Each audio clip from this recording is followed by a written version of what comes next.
Hello friends, स्वागत करती हूँ आपका अपनी शिव भक्ति चैनल में। कैसे हैं आप सभी, ये बताने के लिए आप कमेंट में जय माता दी अवश्य लिखें। वट सावित्री व्रत की कथा। वट सावित्री के दिन अपने पति की लंबी आयु की कामना करने वाली सभी स्त्रियों को मेरा सादर प्रणाम है। आज हम पढ़ेंगे वट सावित्री की व्रत कथा और जानेंगे कि एक पतिव्रता नारी की भक्ति में कितनी शक्ति होती है। आइए जानते हैं कथा। एक पौराणिक कथा के अनुसार प्राचीन काल में भद्र देश के राजा अश्वपति की एकमात्र संतान थी, जिसका नाम सावित्री था। राजश्री को संतान प्राप्ति कई वर्षों तक पूजा अर्चना करने के बाद हुई थी। कन्या बड़े होकर अत्यंत तेजस्वी और रूपवान हुई, लेकिन सावित्री के विवाह के लिए उसके पिता को कोई योग्य वर नहीं मिल रहा था। इस बात से दुखी होकर उन्होंने सावित्री को स्वयंवर चुनने के लिए कह दिया। एक दिन तपोवन में भटकते हुए सावित्री की भेंट साल्व देश के राजा घुमतसेन के पुत्र सत्यवान से हुई। राजा घुमतसेन अपने पुत्र सत्यवान के साथ वन में ही निवास करते थे, क्योंकि उनका राज्य शत्रुओं ने छीन लिया था। सत्यवान को देखकर सावित्री ने पति के रूप में उनका वर्णन कर लिया। जब नारद मुनि को इस बात का पता चला तो वह सावित्री के पिता राजा अश्वपति के पास पहुँचे और बोले, हे राजन, यह क्या कर रहे हैं आप? सत्यवान गुणवान है, धर्मात्मा है और बलवान भी है, पर उसकी आयु बहुत छोटी है। वह अल्प आयु है, 1 वर्ष के बाद ही उसकी मृत्यु हो जाएगी।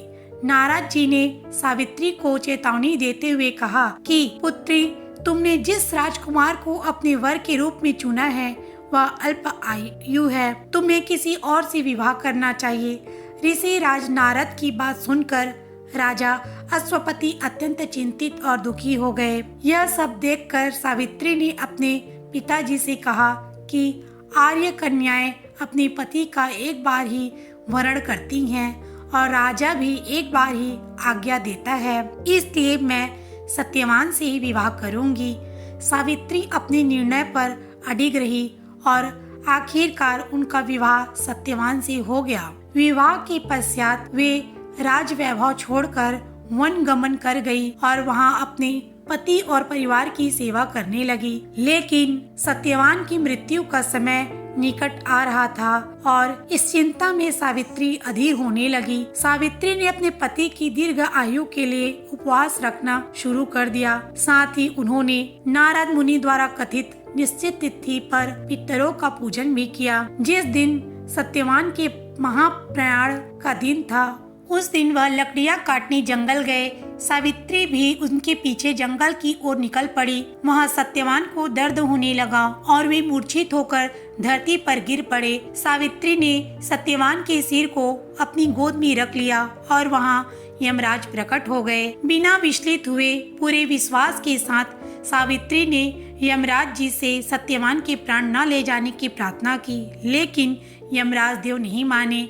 सावित्री भी अपनी बात पर अडिग रही और यमराज जी के पीछे पीछे प्रार्थना करते हुए चलने लगी। यमराज ने सावित्री को समझाने की कोशिश की कि यही विधि का विधान है, लेकिन सावित्री ने उनकी एक न सुनी। आखिरकार सावित्री की निष्ठा को देखकर यमराज ने कहा कि हे देवी, तुम धन्य हो, मैं सत्यवान के प्राण नहीं छोड़ सकता, तुम मुझसे कोई और वरदान मांग लो। यह सुनकर सावित्री ने यमराज जी से कहा कि मेरे सास ससुर वनवासी और अंधे हैं, उन्हें आप दिव्य ज्योति प्रदान करें। यमराज ने उसे यह वरदान दिया और वहाँ से लौट जाने के लिए कहा, लेकिन पतिव्रता सावित्री यमराज जी के पीछे पीछे चलती रही। यमराज ने फिर से उन्हें लौट जाने के लिए कहा, किंतु इसके जवाब में सावित्री ने कहा, हे भगवान, मुझे अपने पति के पीछे पीछे चलने में कोई दिक्कत नहीं है। यह सुनकर यमदेव ने उन्हें एक और वर मांगने के लिए कहा।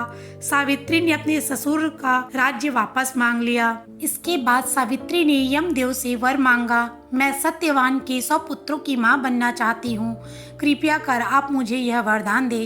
सावित्री की पति भक्ति से प्रसन्न हो सावित्री से तथास्तु कहा। जिसके बाद सावित्री ने कहा कि मेरे पति के प्राण तो आप लेकर जा रहे हैं, तो आपके पुत्र प्राप्ति का वरदान कैसे पूरा होगा। तब यमदेव ने अंतिम वरदान को देते हुए सत्यवान की जीवात्मा को पास से मुक्त कर दिया। सावित्री पुनः उसी वट वृक्ष के लौटी तो उन्होंने पाया कि वट वृक्ष के नीचे पड़े सत्यवान के मृत शरीर में जीव का संचार हो रहा है। कुछ देर में सत्यवान उठकर बैठ गया। उधर सत्यवान के माता पिता की आंखें भी ठीक हो गई और उनका खोया हुआ राज्य भी वापस मिल गया।